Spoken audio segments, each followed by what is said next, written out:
Hola, hola, ¿cómo están? Queridos amigos, ¿cómo están? Bienvenidos a esta transmisión desde nuestra página oficial en la Asociación Mundial de Biomagnetismo y Ciencias Integrativas. Estamos transmitiendo totalmente en vivo, amigos. Así es que una disculpa por estos 8 minutos de demora.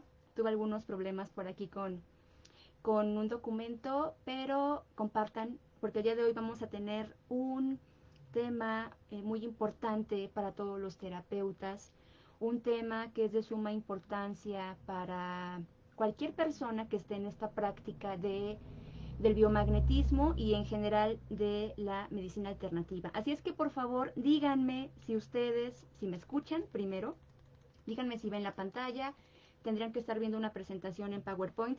Todo esto que vamos a ver, estos documentos, esto que les preparé, lo van a tener. Entonces no se preocupen, les voy a poner un link precisamente de acceso directamente a Google Drive para que puedan tener acceso a todos los documentos para que ustedes los tengan sin ningún problema. ¿Ok, amigos? Entonces díganme por favor si me escuchan. Me interesa mucho que me digan si me escuchan porque no puedo saber yo si me escucho. Entonces, si ustedes me escuchan fuerte y claro, por favor pónganme en los comentarios si me escuchan.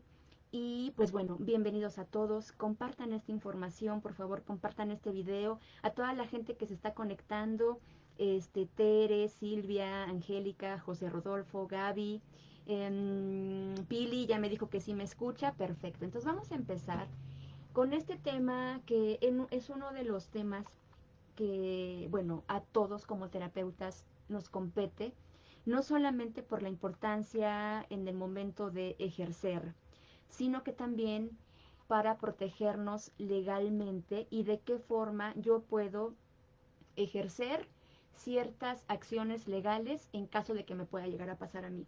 Recuerden, amigos, que hay muchos casos en donde muchos terapeutas han sido inclusive demandados por sus propios pacientes o por familiares por una mala praxis. Entonces, todo esto lo podemos evitar con estos documentos médico-legales que aquí les voy a presentar.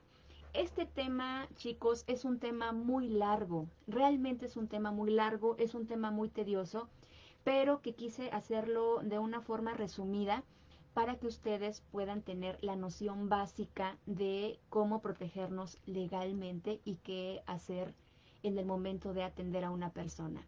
Entonces, recuerden que en nuestra página oficial, Asociación Mundial de Biomagnetismo y Ciencias Integrativas, junto con instituciones hermanas, en este caso mi institución de la Federación Internacional de Desarrollo Holístico y Alternativas Médicas AC, pues bueno, estamos haciendo esta sinergia para llevar a ustedes esta información que les va a ayudar muchísimo, muchísimo en su práctica clínica. Lo primero que tienen que aprender, chicos, y es algo que me gustaría que todo mundo tuviera en sus consultorios, antes, si tú ya eres un terapeuta experimentado, si ya tienes a lo mejor años de práctica y a lo mejor tienes una metodología para atender a personas, pero sí me gustaría que las personas que no, que quizá están apenas empezando, que vayan y se compren un libro de clínica propedéutica. Un libro de clínica propedéutica va a ser básico en su práctica clínica. ¿Por qué? Porque ya después quizá con el paso de las semanas que estaremos compartiendo estos en vivo con ustedes, probablemente haga un taller de clínica propedéutica. Pero ¿qué es la clínica propedéutica? Porque a veces como que dejamos estos términos solamente para los médicos y a veces no. Aunque tú no seas médico o no seas psicólogo o no tengas una cédula profesional, te vuelves un profesional de la salud y entonces tienes la obligación de conocer cuáles son tus derechos y cuáles son tus obligaciones dentro de un consultorio. ¿Ok? Entonces, cómprate un buen libro de clínica propedéutica, aunque sea en el botadero, bájatelo de Google o baja un PDF. Es más, les voy a buscar algunos libros y se los voy a poner en ese link para que ustedes tengan acceso a eso. Pero bueno, ¿qué es la clínica propedéutica y por qué les pido que estudien esto primero? Como ustedes saben, yo soy médico cirujano, es mi primera carrera, es mi profesión, es a lo que me dedico, pero desde hace muchos años practico la medicina alternativa. En medicina, la clínica propedéutica es la disciplina que enseña las técnicas de exploración clínica. Es decir, vamos a inspeccionar a la persona, la vamos a palpar, la vamos a percutir y la vamos a auscultar. Y seguramente muchos de ustedes estarán pensando, bueno, ¿por qué yo tengo que palpar a mi paciente? ¿Por qué lo tengo que percutir? ¿Por qué lo tengo que auscultar? ¿Por qué tengo que hacer esto que tenemos aquí en esta imagen, que es una imagen muy didáctica? O sea, ¿por qué yo tengo que hacer todo esto si yo no soy médico? Bueno, resulta, amigos, que hay dos documentos en los que ustedes se los tienen que saber. No, si no de pies a cabeza, conocer cuál es su estructura. Y esos son las normas oficiales mexicanas y la Ley General de Salud. Son estos dos documentos muy importantes en donde ahí nos dice, en el capítulo cuarto, en donde todo nos dice en uno de los artículos que todo prestador de salud tiene la obligación de hacer un expediente clínico. Ya lo vamos a ver un poquito más adelante, ¿ok? Entonces, aunque tú no tengas una cédula, sí tienes que documentar qué le estás haciendo a la persona. Obviamente esto se lo dejamos al médico, pero tú puedes hacerlo en tu consulta, porque obviamente de entrada la persona va a venir a tu consultorio y entonces ahí vas a observarlo, esa es la inspección. Vas a observarlo cómo viene, si viene con una facies de dolor, si viene quizá con una marcha claudicante, si tal vez venga con una agarrándose una zona de su cuerpo porque le duele, y eso ya es empezar a desarrollar tu intuición clínica y tu ojo clínico. Tenemos que palparlo, percutirlo y auscultarlo. Esto no me voy a detener acá porque es exclusivo de clínica propedéutica y el tema es documentos médico-legales. Pero ¿por qué se los pongo de inicio? Porque la clínica propedéutica sigue un método y ese método es precisamente seguir como terapeuta lo que me marca la ley, por lo menos aquí en México. Entonces, en esta clínica propedéutica son estas técnicas de exploración en donde tienes que empezar a ver a muchísimos pacientes. Ojo, una de las cosas que yo siempre les sugiero es que nunca atiendan a una persona o a un paciente ustedes solos. Yo sé que de repente los costos se pueden elevar o que a lo mejor no resulta tan fácil para todos los terapeutas tener algún asistente, pero en caso necesario, sí ten a un asistente y en caso de que tú vayas a atender a una persona en tu consulta tú solo, pídele a la persona que se acompañe de un familiar. ¿Por qué? Porque se puede prestar a muchas malas interpretaciones que sí te pueden llevar a temas mucho más serios. ¿Qué significa clínica propedéutica? Hay varias etimologías, se las pongo aquí nada más para que lo tengan en consideración como un panorama general, de latino clinicus o cline, que significa cama. Entonces, en medicina podemos decir que la clínica propedéutica tiene relación con la parte práctica de la medicina o con un hospital. Repito, aunque tú no seas médico, tienes esta práctica médica en tu consulta privada. Y también, bueno, en algunos otros términos, medicina, que sería utilizado un médico especialista en la medicina práctica. Básicamente, esas son algunas etimologías, pero nos vamos a quedar con esta. ¿Qué es la clínica propedéutica? Es la observación directa de un sujeto intentando comprender directamente al individuo mediante entrevistas, observando su comportamiento y estudiando sus antecedentes. Lógicamente, chicos, que en biomagnetismo nosotros no vemos quizá eh, síntomas, como bien nos han enseñado muchos maestros, como bien dice la cuna del biomagnetismo médico del doctor Isaac, no hay que ver síntomas, no nos basamos en lo que le duele a la persona, sino que nos vamos a basar en toda la estructura de la persona, no psique, mente, alma, espíritu. Sin embargo, este método clínico legal tenemos que hacerlo mediante estas entrevistas.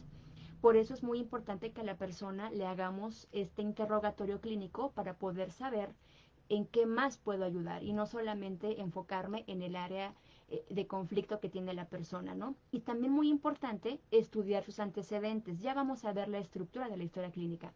Obviamente esto está sujeto a muchas ideologías en donde la genética quizá para algunos terapeutas no sea tan importante, quizás si viene una persona con antecedentes de diabetes mellitus tipo 2 o cáncer de próstata o hipertensión o alguna otra patología, quizá para mí como terapeuta, dependiendo de la educación que yo tenga, no sean importantes los antecedentes. Sin embargo, en la práctica médica sí es muy importante los antecedentes dentro de esta entrevista, porque podemos estar quizá inclusive haciendo medicina preventiva con el biomagnetismo. ¿Ok? Entonces, por lo tanto, la clínica propedéutica es cualquier médico, en este caso terapeuta, que examina directamente a una persona enferma. Entonces, en ese momento, tú te vuelves un clínico, te vuelves una persona que atiende a personas que están enfermas. ¿Y cuáles son los objetivos de la clínica propedéutica? Son enseñar el conjunto ordenado de métodos y procedimientos para poder observar los signos y los síntomas de la persona. Entonces, me he topado con, cuando doy estos talleres, por ejemplo, en congresos, por ejemplo, y paso a los terapeutas a ver cómo realizan su intervención en un paciente. A veces no llevan este orden, los pasan directamente a la camilla, no los preguntan, no los observan, no les hacen quizá algún tipo de eh, auscultación o no los exploran, etcétera. Y entonces, o a veces lo dejan al final. Entonces, no. La clínica propedéutica tiene un conjunto muy ordenado para poder no solamente respaldarme a nivel de tipo a niveles médico-legales, sino también para seguir ese orden sistémico para poder atender adecuadamente a una persona.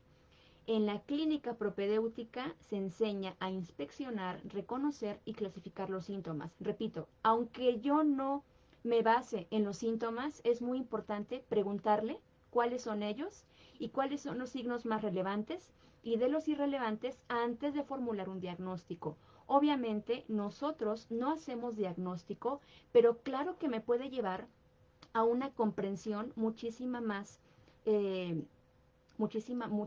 integral, ¿no? En la persona. Ahora, ¿cuáles son los métodos y los documentos médico-legales que me van a servir a mí como terapeuta para poder protegerme en ciertas circunstancias? Ustedes saben, y aquí los estoy leyendo, quizá no pueda contestar todos sus comentarios, pero me gustaría que interactuemos en esta transmisión.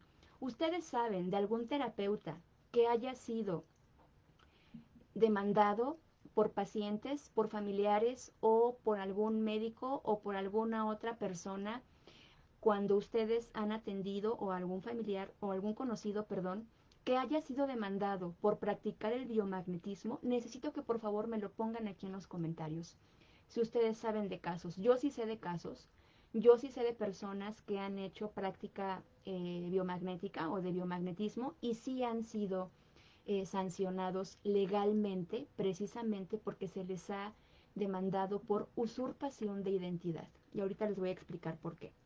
Entonces, díganme en los comentarios si ustedes conocen alguna persona que ha, eh, que ha incurrido en estas demandas, ¿no? O que ha sido involucrado inclusive en algunas circunstancias. Obviamente nosotros a veces somos muy discretos, obviamente ningún terapeuta te va a decir, a mí me demandaron, ninguno, pero hay casos, amigos, muchísimos. Entonces vamos a ver, ya lo estoy leyendo. Nos dice Silvia, yo no sé de nadie, muy bien. Vamos a ver, alguien más que me diga si conoce de alguien, de algún caso en donde hayan sido ustedes o inclusive, ¿no? De algún conocido o algún colega, no sé, que sepan que hayan sido demandados. Pues bueno, fíjense que es bien. Ah, Vianey dice que sí. Gracias, Vianey. Muchísimas gracias. ¿Por qué creen que estos terapeutas son demandados?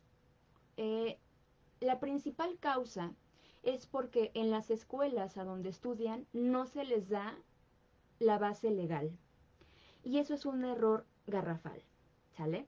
Entonces, es muy importante saber de dónde partimos para poder ejercer legalmente. Aquí, en nuestro país, y yo sé que hay muchísima gente que nos sigue en Perú, en Argentina, en Estados Unidos es un gran problema, en España igual, en Colombia, en Perú, en un montón de partes del mundo. en donde seguramente, amigos, en sus países también existen este tipo de documentos o de leyes que protegen o que avalan o que son avalados por el gobierno o por el Sistema Nacional de Salud de su país. Entonces, en nuestro país, en México, tenemos dos, y aquí sí les pido que por favor, del, del link que yo les voy a poner, les pido que por favor descarguen todos estos documentos. Hay normas oficiales mexicanas y la Ley General de Salud, y seguramente en cada uno de sus países también existen este tipo de documentos que pueden ser similares. ¿Sale? Nos dice Julio, la mayoría a veces no conocen qué es un terapeuta. Fíjense que la palabra terapeuta, yo les sugiero que en donde sea que estén, la erradiquen de su vocabulario. Porque la palabra terapeuta, en algunos países, el terapeuta puede ser inclusive el propio médico o puede ser el psicólogo. Entonces, nosotros no nos vamos a llamar terapeutas, nos vamos a llamar facilitadores, asesores, quizá practicantes. Es muchísimo más seguro y saludable en cuestiones médico-legales, ¿ok? Entonces, de entrada no vamos a ostentarnos como terapeutas. Si tienes una cédula profesional de médico o de psicólogo, de psiquiatra, etc., no hay bronca. Osténtate como quieras, pero si no tienes estas cédulas, practicante, asesor o facilitador de alguna técnica, ¿ok? Entonces, estas normas oficiales mexicanas y la Ley General de Salud son la base y el sustento que tienen que conocer todos los practicantes del biomagnetismo. Entonces, ¿qué es una norma oficial mexicana? Y quizá aquí estas mismas normas seguramente también están en cada uno de sus países. Entonces, les pido que por favor investiguen. De cualquier forma, yo he investigado mucho también con otros países hermanos y seguramente también ustedes saben más o menos cómo están las leyes en sus países. Entonces, también voy a publicar algunos documentos de países hermanos, pero en la mayoría de los países se rige más o menos de forma diferente. Quizá tengan otro nombre. Pero en nuestro país, la norma oficial mexicana es el nombre de cada una de las regulaciones técnicas de observancia obligatoria expedidas por algunas dependencias normalizadoras en cada país a través de muchos comités. ¿Qué es lo que hacen estas normas oficiales mexicanas? Establecen, ojo chicos, miren, quiero hacer un paréntesis aquí y sí me quiero detener. Hace algunos meses subí precisamente videos de cómo hacer sus historias clínicas, que seguramente se los voy a postear también, porque quizá no nos dé tiempo. Voy a hacer esto cada semana, entonces probablemente en una hora no nos dé tiempo a hacer todo, pero les voy a pasar todos esos videos. Entonces subí una clase de esto, fue muy larga, fue más o menos como de unas 3 horas, y un comentario de un usuario, y se los comento porque a veces podemos malinterpretar muchas cosas. Hablé de las normas oficiales mexicanas, de la Ley General de Salud, historia clínica y consentimiento informado, y de cómo elaborarlo. Y un comentario muy interesante, seguramente de un practicante de biomagnetismo, decía que yo al estar nombrando a, a las normas oficiales mexicanas y a la Ley General de Salud de nuestro país y a la Constitución Política que rige a México, eh, ya yo estaba en ese momento casi siendo una vendida y una no sé qué, una, ¿cómo me decía? Una vendida de la OMS, que lo único que quería era beneficiar a esas instituciones. Chicos, no es así. Si yo nombro a estas instituciones es precisamente para que ustedes se protejan legalmente y sepan de dónde salen sus derechos y sus obligaciones. ¿Por qué? Porque estas normas oficiales son precisamente reglas.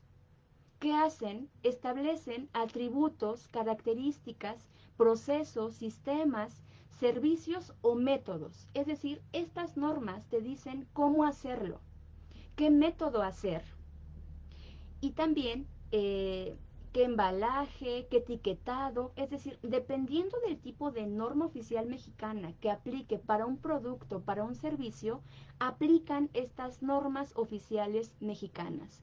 Todo producto y todo servicio tiene que llevar las reglas que nos piden estas normas oficiales mexicanas. Si ustedes han visto, por ejemplo, en inclusive hasta en productos químicos, cosméticos, alimentos, de, por ejemplo, de algún tipo de proceso, a lo mejor, no sé, ¿no? Tecnológico, tiene que cumplir con estas regulaciones. Y estas normas oficiales mexicanas se denominan o se abrevian NOM, que vienen de la siguiente, el siguiente es un numerito, que es el número de la norma. Y después viene la secretaría que la autoriza y después el año en que fue, el último año en el que fue modificada.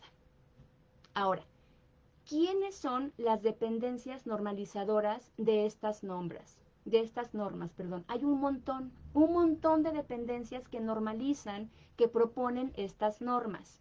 Entonces, aquí en nuestro país tenemos todas estas secretarías que nos dan estas normas, desde la Secretaría de Energía, Economía, Agricultura, Comunicaciones y Transportes, etc. Pero también dentro de esas secretarías está la Secretaría de Salud. La Secretaría de Salud, por lo tanto, tiene distintas normas de acuerdo a ciertos casos muy específicos. Esas son las normas oficiales mexicanas. Entonces, estas normas oficiales mexicanas son elaboradas precisamente para preservar un objetivo legítimo para el país, pero especialmente para las personas, para la fauna animal, para la fauna vegetal, no, no hay fauna vegetal, para la fauna animal, la vegetal, sí, perdón, la salud o la conservación ambiental, etc., etcétera, hay muchísimas. Entonces, todos estos se rigen bajo una ley federal, que bueno, se las puse aquí para que la sepan, que es la Ley Federal sobre Metrología y Normalización de México. Pero la Secretaría de Salud, chicos, tiene sus propias normas oficiales para cuestiones de salud. La norma o el primer documento que tienes que conocer es la norma oficial mexicana, la 004. Y la 004 es una norma que nos habla precisamente del expediente clínico. Del expediente clínico. ¿Y en qué consiste esta norma oficial mexicana del expediente clínico? Y aquí obviamente, chicos, no se las puse así como tal, porque es una norma que tiene más o menos como 25 páginas y obviamente no la voy a desglosar aquí, pero sí quiero detenerme en contarles a qué se refiere esta norma y por qué es importante que tú la conozcas y por qué es importante que tú armes un expediente clínico de acuerdo a cómo te lo pide esta norma. ¿Por qué? Porque ya dijimos que son documentos que nos piden por ley algunas instituciones, en este caso Secretaría de Salud. Ojo, no se confundan. No estoy diciendo que que estés dado de alta ante el SAT, ante COFEPRIS, que son temas diferentes que después lo voy a tocar con muchísimo gusto. Si ustedes quieren que toque temas de SAT y de COFEPRIS, con mucho gusto lo toco. Pero aquí es independientemente de si estás establecido legalmente o atiendes en tu casa, o atiendes a domicilio, o no tienes un local, pero que simplemente tú atiendes a personas o bajo recomendación, ¿ok? Esto es independientemente de si estás regulado o no. Tienes que conocer esta norma.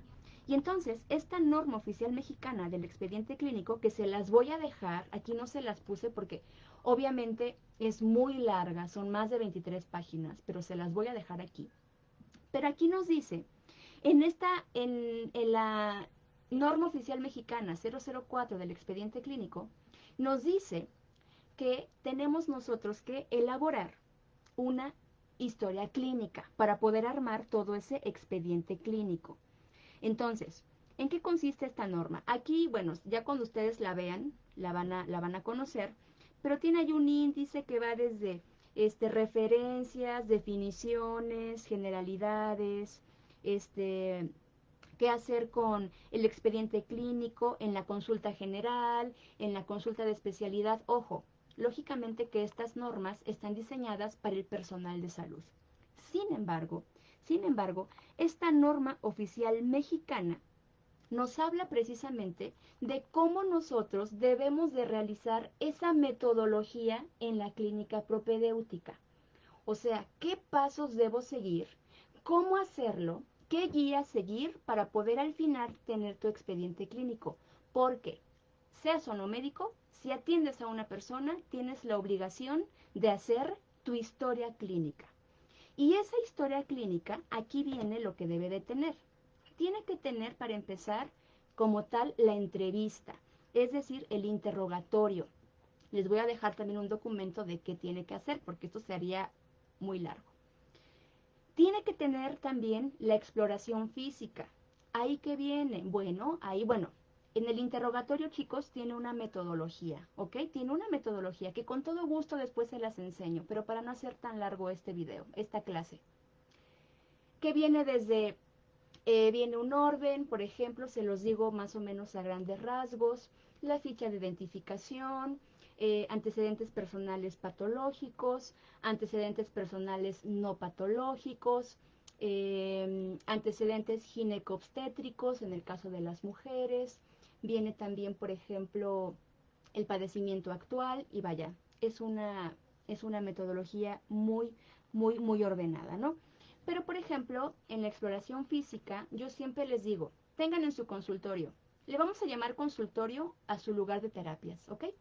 Tengan en su consultorio un baumanómetro, un termómetro, un estetoscopio, un glucómetro, el glucómetro es para medir la glucosa, un oxímetro de pulso, que es para medir el oxígeno, y también tengan a la mano una báscula, una cinta métrica, un estadímetro y ya con eso ustedes no solamente le van a dar a su práctica, obviamente, muchísima más seriedad, ¿ok?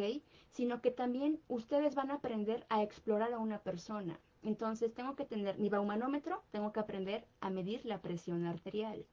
El estetoscopio, bueno, porque lo utilizas para medir la presión arterial, pero también puedes con tu estetoscopio explorar, por ejemplo, los campos pulmonares, escuchar el corazón, por ejemplo, escuchar los ruidos intestinales, por ejemplo.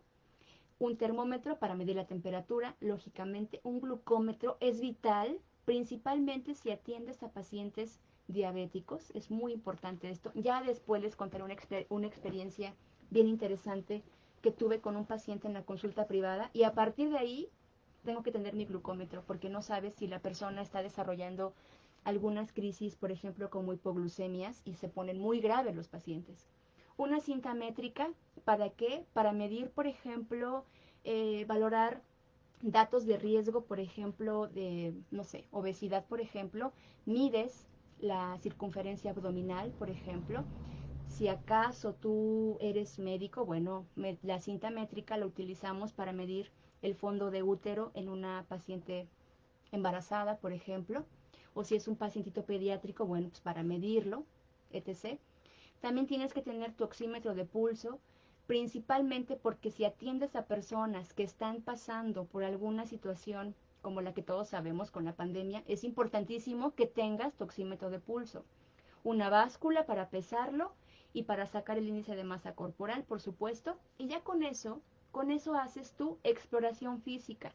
Tal vez no vas a necesitar, por supuesto, obviamente el paciente no debe de quitarse la ropa, hay algo que hay que tener muy claro, la persona no debe de quitarse la ropa en la consulta, pero quizá hay pacientes, por ejemplo, que son muy confianzudos, por decirlo así, y te dicen, mire, tóqueme aquí y vea cómo se me siente la bola, ¿no? Tóqueme aquí y vea cómo se me está poniendo, no sé, cómo se me está, no sé, ¿no? Las lesiones, no sé, en la piel.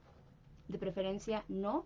Y siempre, si voy a explorar a una persona, si quizá va, si es importante verle la bola, el tumor, no sé, que tengas a una persona ahí contigo. Pero si no, no es necesario hacerlo, ¿ok?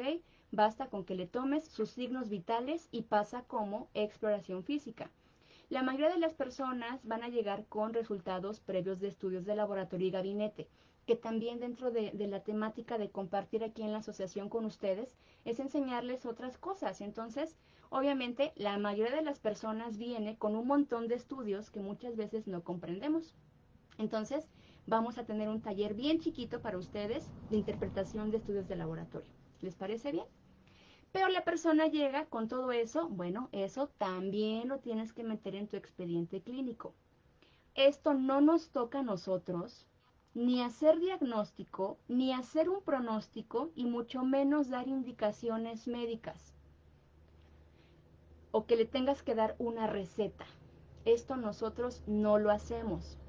¿Qué tampoco nos toca meter en la historia clínica? Tampoco nos toca, por ejemplo, hacer una nota de interconsulta ni hacer una nota de referencia. La nota de interconsulta y las de referencia principalmente las hacemos a nivel hospitalario, ¿no? Llega una persona a urgencias, entonces llega, por ejemplo, con un dolor abdominal, por ejemplo, ¿no? Se valora, el médico urgenciólogo, si lo cree conveniente, pide una interconsulta, por ejemplo, a cirugía para ver que no tenga una apendicitis, ¿no? Y que requiera de operación, por ejemplo, ¿no? Entonces, eso solamente se hace a nivel hospitalario. Y las notas de referencia se hacen principalmente en los centros de salud. Entonces viene una persona a una clínica, que todos conocemos estos centros de salud o clínicas de algunas instituciones, y entonces se hace una nota de referencia porque a lo mejor es una persona embarazada, de alto riesgo y no se puede atender en esa clínica, ¿no? Necesitamos referirla a un siguiente nivel de atención. Eso se hace a niveles no nos toca a nosotros como terapeutas, pero yo les sugiero que hagan una nota de evolución. Esa nota de evolución nos va a servir precisamente para saber cómo ha ido la persona en el proceso inicial con el que nos llega, ¿no? Ya después les enseñaré también esto. Les digo que esto es muy largo, chicos, pero vamos a compartirles absolutamente todo para que ustedes se protejan legalmente. Y otro documento que tenemos que conocer y que tenemos que hacerle firmar a la persona es el consentimiento informado. De todos, chicos, puede a lo mejor pasarse la historia clínica. Se te puede pasar a lo mejor porque llegó tarde, porque tu terapia dura media hora y llegó 5 minutos antes de que terminaras y ya no te dio tiempo a hacer la historia clínica, perfecto. Pero lo que nunca se te debe de olvidar es precisamente hacer una carta de consentimiento informado. Nunca. ¿Por qué? Porque tanto la historia clínica no solamente es un papelito o un resumen de la persona, no. Desde el punto de vista legal, es un documento médico legal, que te puede salvar de un montón de cosas que pueda pasar. Pero el consentimiento informado, este es un documento escrito que tiene que estar firmado por el paciente o bien, si es un menor de edad, por el padre o tutor, o si es una persona que a lo mejor no tiene, no está en sus plenas facultades mentales, el representante legal o bien el familiar más cercano en vínculo. ¿Para qué me sirve el consentimiento informado? El consentimiento informado me sirve precisamente para poder hacerle ver a la persona, informarle qué es lo que yo le estoy haciendo, qué es lo que yo le voy a hacer. Ojo, no que le voy a diagnosticar, ni que le voy, no, no, no. Aquí es aceptar el procedimiento. A nivel hospitalario, si ustedes han tenido familiares, por ejemplo, que han tenido que operarse, ustedes saben que el médico tratante les hace firmar un papelito. Ese papelito es para aceptar precisamente un procedimiento médico o un procedimiento quirúrgico. También es muy frecuente, por ejemplo, en pacientes oncológicos, en donde se les va a someter a quimioterapia o a radioterapia, se les hace firmar este documento del procedimiento. En este procedimiento, ¿qué se le tiene, qué va? Ahí viene, por ejemplo, todos los fines terapéuticos, todo, si es para fines paliativos, si es para fines de investigación, porque recuerden que hay protocolos terapéuticos de investigación y la persona tiene que aceptar. ¿Y cómo se ampara legalmente la empresa, la farmacéutica, el hospital o el médico? Que la persona firme. Tú como terapeuta a la persona le tienes que hacer firmar el consentimiento informado de que está aceptando por voluntad propia la terapia de biomagnetismo, ¿ok?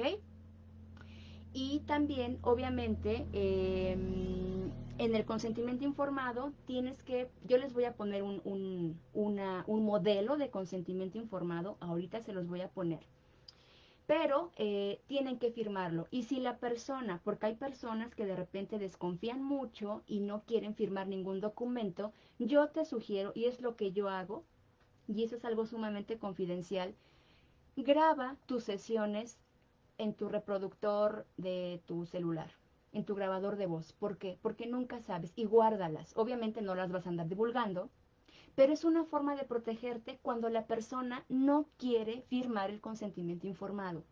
El consentimiento informado es para informar a la persona que está accediendo de una forma voluntaria y libre a tu terapia.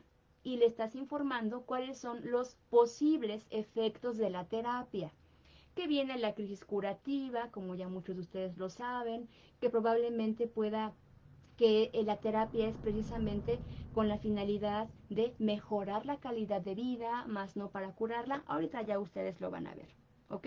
Entonces, todo esto, todos estos documentos, la historia clínica con todos sus componentes, que es todo esto, el interrogatorio, lo que ya vimos, y el consentimiento informado, son dos de los documentos médico-legales que ustedes deben de conocer, aprender a hacer para poder protegerse legalmente.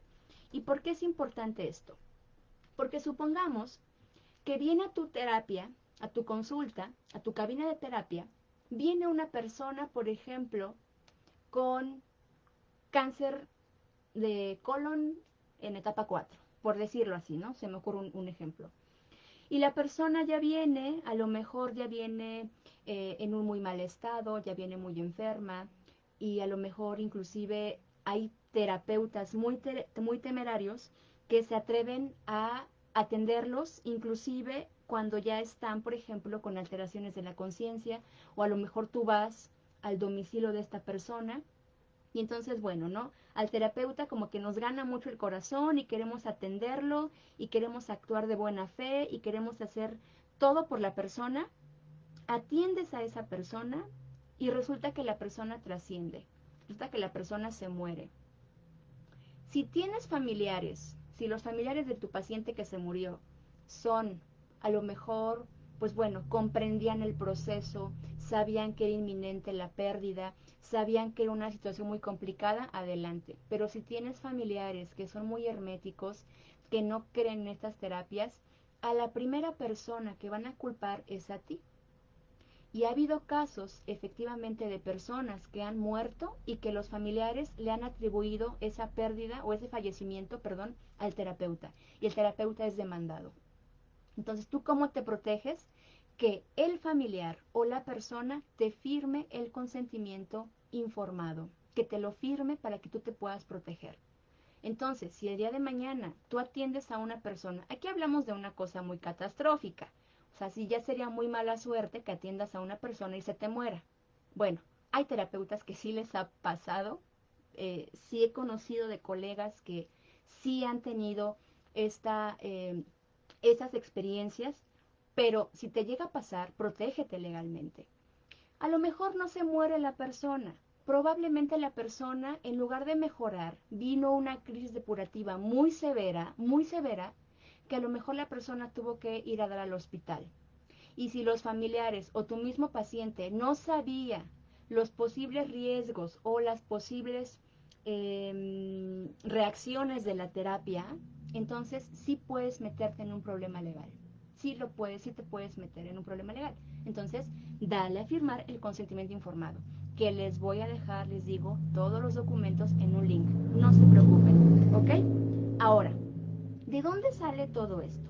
O sea, porque obviamente una cosa es basarme en una norma oficial mexicana que me dicta la Secretaría de Salud, en este caso en México, pero ¿quién regula todo esto? ¿Quién regula todas estas prácticas? Miren, aquí en nuestro país existe algo, y antes de, eh, quiero que ustedes, por ejemplo, me pongan algún derecho que ustedes tengan en cuestiones de salud. A ver si alguno de nosotros conocemos nuestros derechos en cuanto a temas de salud? Los leo. Pónganme en los comentarios cuáles son aquellos derechos a los que nosotros como mexicanos o como personas tenemos derecho. A ver si alguno conoce uno por lo menos, ¿no? Entonces vamos a ver. Y gracias a todos los que están conectando. Muchísimas gracias. Vamos a ver si conocemos nuestros derechos, ¿ok? Vamos a ver. ¿A qué tenemos derecho en cuanto a temas de salud? Pónganme lo que se les ocurra, lo que sepan, lo que hayan escuchado en la tele, en el Congreso de la Unión, si son nacidos del canal, que ahí muy interesante, por cierto, porque ahí nosotros conocemos nuestros derechos. Pónganme, ¿qué tipo de derechos conocen? A lo mejor como, vamos allá, ya están aquí nos dice Manuel, a una segunda opinión. Perfecto, Emanuel, muy bien. Derecho a estar informado de mi estado de salud. Muy bien, Amatista. Conocer el diagnóstico. Bien, muy bien, Emanuel. Oye, tú te conoces súper bien las leyes. Excelente. A saber y conocer de su diagnóstico, dice Ana. Vamos a ver, ¿quién más? A que se te informen procedimientos y tratamientos. A un trato digno y respetuoso. Bueno, muy bien, claro, muy bien. Sin embargo, ¿qué creen? No solamente tenemos estos derechos, por supuesto, como personas usuarias del Sistema Nacional de Salud. Vamos a ver, los estoy leyendo a todos. Derecho a ser tratado con respeto y absoluta privacidad. Muy bien, Víctor. A una buena atención, a dar un diagnóstico. Fabuloso, fabuloso. Creo que la mayoría entendemos perfectamente nuestros derechos. Ahora, tú eres una persona usuaria de los servicios de salud, porque todos hemos ido a un hospital, a un centro de salud, eh, no sé, ¿no? De repente, pues, las vacunas, no sé, etc. Pero uno de los derechos más importantes en los que nosotros basamos nuestro consentimiento informado es precisamente en el capítulo 4 de la Ley General de Salud. ¿Qué es la Ley General de Salud? Aquí reglamenta el derecho a la protección de la salud que tiene toda la persona en los términos del artículo 4 de la Constitución Política de los Estados Unidos Mexicanos. Ojo, obviamente yo me baso en México porque es la ley que yo conozco, pero seguramente en tu país hay una ley que también ampara o que también te dice cuáles son tus derechos y tus obligaciones. Entonces, en el artículo 4 de nuestra Constitución, ahí establece las bases y las modalidades para el acceso a los servicios de salud y la concurrencia de la Federación y las entidades federativas en materia de salubridad. Entonces, este artículo, el artículo 4, aplica en toda la República Mexicana. Y fíjense, eso es muy interesante, chicos. Sus disposiciones son de orden público e interés social. Por lo tanto, si tú conoces cuáles son tus derechos, aquí decía Emanuel, a tener una segunda opinión, y es correcto. Y una segunda opinión incluye al practicante del biomagnetismo. O sea que la persona está en todo su derecho, en toda su libertad, de que vaya con su médico especialista o médico general, etcétera, y si no le parece el diagnóstico que el médico le está dando, tiene derecho a una segunda opinión. Y ahí sí entras tú, como terapeuta. Esa persona, ese paciente tiene el derecho de acudir a ti para una segunda opinión. Pero ojo, tú no das un diagnóstico, tú no das un pronóstico. Y la persona también tiene derecho a qué? A tratarse con lo que ella quiera. Ahora ya saben que hay un montón de controversia con el dióxido de cloro. Bueno, pues hay un tratado universal, hay un tratado que me parece que es el código de Helsinki, algo así, no lo recuerdo ahorita, en donde ahí nos habla de nuestros derechos universales en temas de salud. Lo voy a buscar y se los voy a poner, ¿sale? Pero, precisamente, en la Ley General de Salud, amigos, ahí vienen todos sus derechos y todas sus obligaciones en temas de salud. Y efectivamente, les voy a decir específicamente en dónde está, dónde entramos nosotros para protegernos legalmente. En el artículo, en el capítulo cuarto es de los usuarios de los servicios de salud y participación de la comunidad. Ahí entras tú, en el artículo cuarto de la Ley General de Salud. Hay dos artículos, que es el 51, hay del artículo 50, del capítulo 4, hasta el artículo, me parece que el 60. Ahorita no lo recuerdo muy bien, se los voy a poner todo ahí. Pero en el capítulo 4, en el artículo 51, nos dice muy claramente que los usuarios tendrán derecho a recibir información suficiente, clara, oportuna y veraz. Ustedes lo acaban de poner acá. Pero también nos dice este artículo que nos dice que la persona tiene el derecho de recibir orientación que sea necesaria respecto a su salud sobre los riesgos y alternativas de los procedimientos. Ahí está el fundamento con el que tú te vas a respaldar cuando una persona venga a atenderse contigo. La persona tiene todo el derecho de saber los riesgos y también conocer las alternativas de los procedimientos, diagnósticos terapéuticos y, bueno, quirúrgicos, ¿no? Pero entonces, la práctica biomagnética es un procedimiento terapéutico alternativo y la persona tiene derecho de acceder a él, esté o no regulada por el Sistema Nacional de Salud, por lo menos aquí en México. ¿Ok? Entonces, en tu consentimiento informado que yo te hice, ahí tiene el artículo 51 y otra parte que es el artículo 51 bis, en donde dice que los usuarios tienen derecho a decidir libremente sobre la aplicación de los procedimientos diagnósticos y terapéuticos ofrecidos. ¿Qué significa?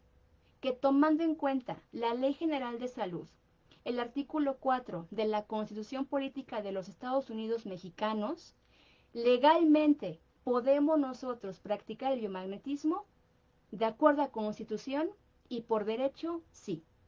Sí.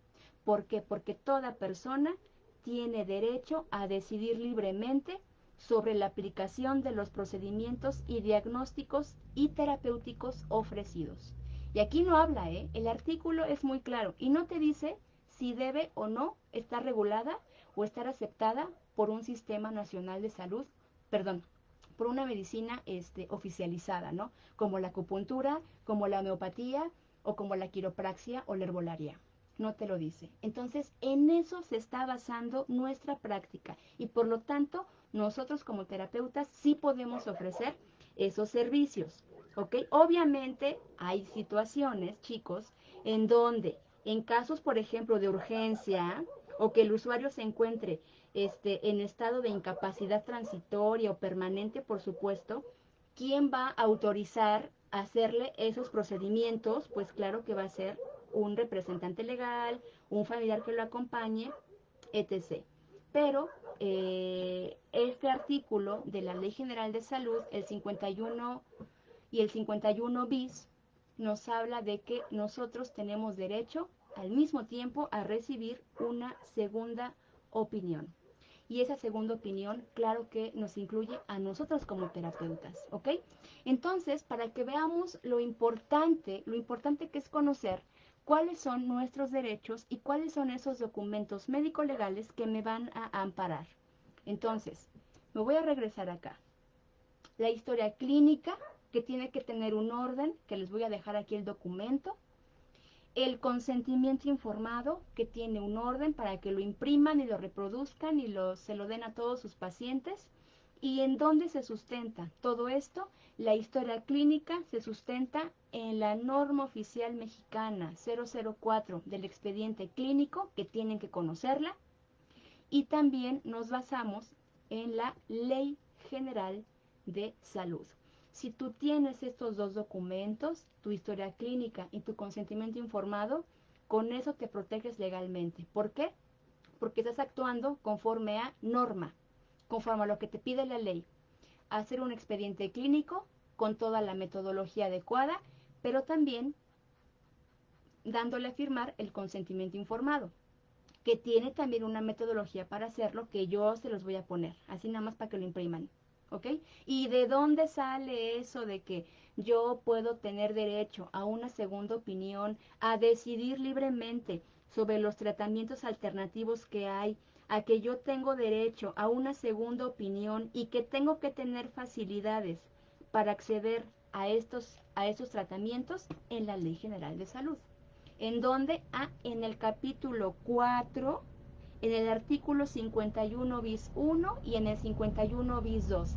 Ahí está el sustento legal de cómo tu terapeuta te puedes proteger. ¿Ok?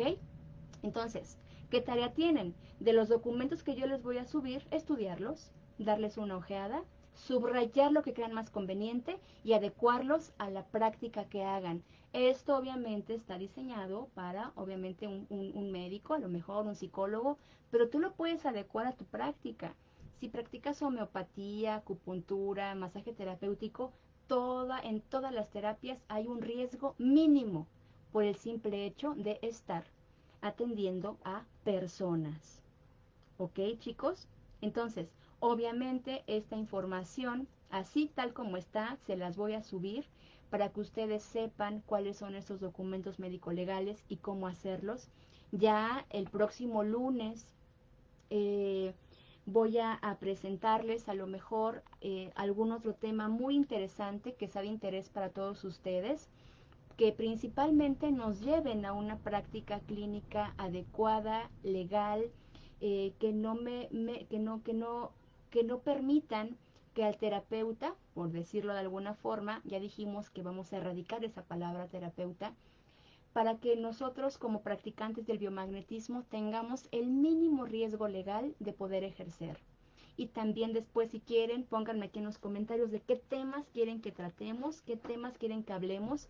Este es un tema para empezar la semana maravilloso, que creo que a más de uno les puede servir esta información. ¿Ok, amigos? Muy bien. Ahora sí, los leo con dudas, los leo con alguna duda que tengan. Vamos a ver, los estoy leyendo. Nos dice, bueno, es que hay muchos comentarios, se me van. Muy bien. Dudas o comentarios solamente van a surgir cuando ustedes lean estos documentos que los van a amparar como terapeutas. ¿Ok, chicos? Entonces, pues bueno, si ya no hay ninguna duda, si ya no hay ningún comentario, resumiendo, ¿qué documentos necesito? Historia clínica, consentimiento informado y saber hacer una buena clínica propedéutica, que ya quizá en otro tema que los acompañe aquí en la página de la asociación, tanto de la Asociación Mundial de Biomagnetismo como de la Federación, estaré compartiendo con todos ustedes. Por eso me interesa mucho que conocer qué temas les interesan para que yo pueda estar compartiendo con ustedes. ¿Ok, amigos? Perfecto, pues parece que ya no hay dudas, ¿verdad? Muy bien. Déjenme ver. Pues bueno, chicos, empiecen a descargar los archivos, denme unos 10 o 15 minutos en lo que los cargo en un link de Google Drive y aquí en el título del en vivo que hicimos ahorita, ahí los va a llevar directamente para que descarguen todos estos archivos. Y en otros países, pues bueno, ahí en otros países tienen que buscar cuáles son estas normas que regulan también, que así como lo manejamos en México, también hay seguramente otras normas reguladoras. Pero ojo, la historia clínica y el consentimiento informado aplica para cualquier parte del mundo en donde estés. Para cualquier parte del mundo. Si estás en Estados Unidos, en España, en Perú, en Argentina, en Colombia, haz tu historia clínica y haz tu consentimiento informado, porque repito, estos documentos tienes que hacerlos, estés o no regulado, estés o no dado de alta, estés o no teniendo tu consulta médica privada, perdón, tu práctica privada, o vayas a domicilio, o inclusive si haces una terapia a distancia, lo ético sería hacerle a la persona su historia clínica. Y claro que también, si es una persona que, bueno, ya después lo abordaremos, eso de la historia clínica, tiene repercusiones legales, no las tiene, cuándo sí, cuándo no, es un tema que también podemos tratar más adelante. ¿Ok? Vamos a ver, nos dicen por acá. Um, dice, he visto que muchas, que, bueno, está como, dice, he visto que muchas que enseñan esta técnica dan reconocimiento con el sello de del precio de trabajo. ¿Es válido o qué pasa?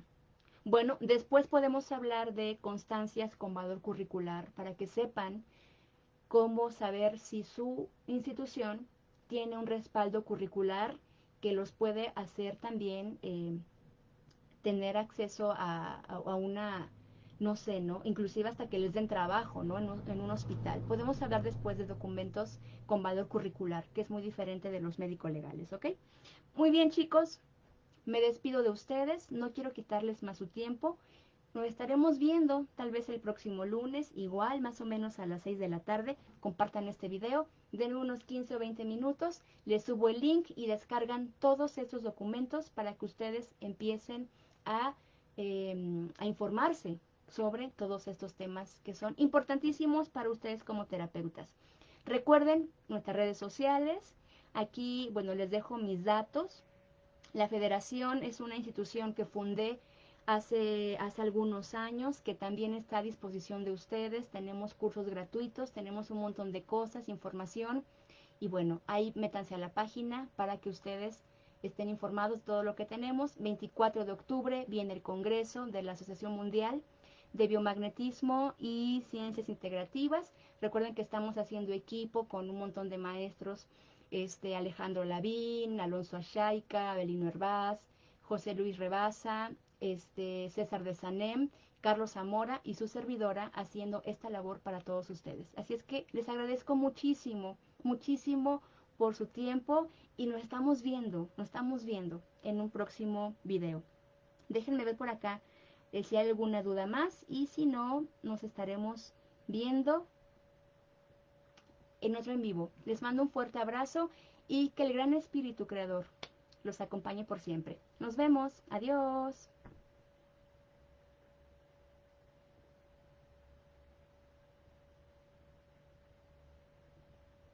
Ah, y pónganme en los comentarios qué tema quieren que hablemos aquí, chicos, o qué tema quieren que yo les comparta y preparo el tema para todos ustedes con todo mi amor. Adiós, ahora sí. Chao.